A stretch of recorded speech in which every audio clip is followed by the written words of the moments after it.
first Infiniti had the G35, then it went G37, and now there's this, the Q60. And they're, trying to hit the same success that the G35 and the G37 had, although with a completely different name. And that's kind of a bummer because I just like the way G35 and G37 sounded.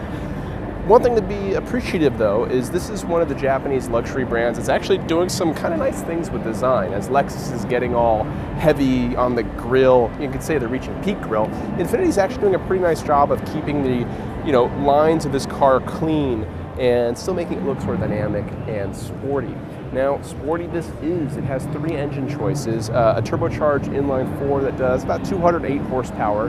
There's 2 twin-turbo V6 options, one with 300 horsepower and one with 400 horsepower.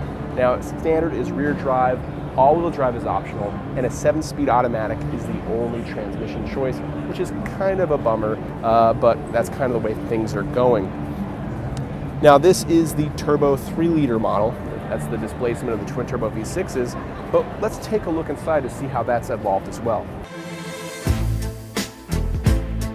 Now you see kind of malfunction warnings and stuff, and that's just because we're at an auto show and they have to do weird things to keep these cars powered up all day. 2 analog gauges with a digital display in the center.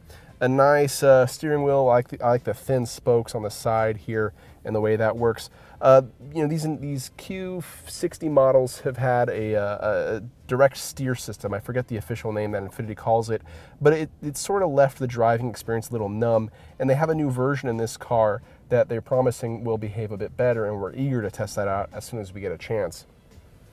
The center stack here, you actually have 2 screens. You have the nav display up here, which can also display a couple other things if I recall correctly. And then you have another display down here, which is a capacitive sort of touch screen thing here.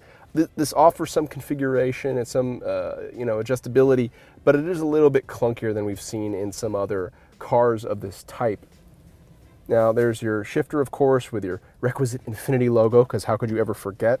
Storage is kind of similar to what you've seen in way back to even the G35. And then you also have additional selections down here. This is, control the nav screen. And this is a drive mode selector. This will adjust between, let's go back up here so you can see a lot of different variations in the way the car will handle. Your cup holders, of course.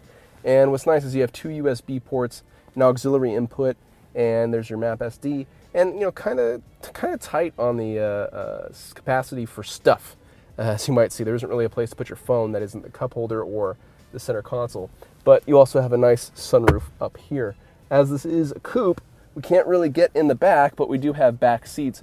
Of course, space is going to be pretty tight, as you can probably expect in a car of this type.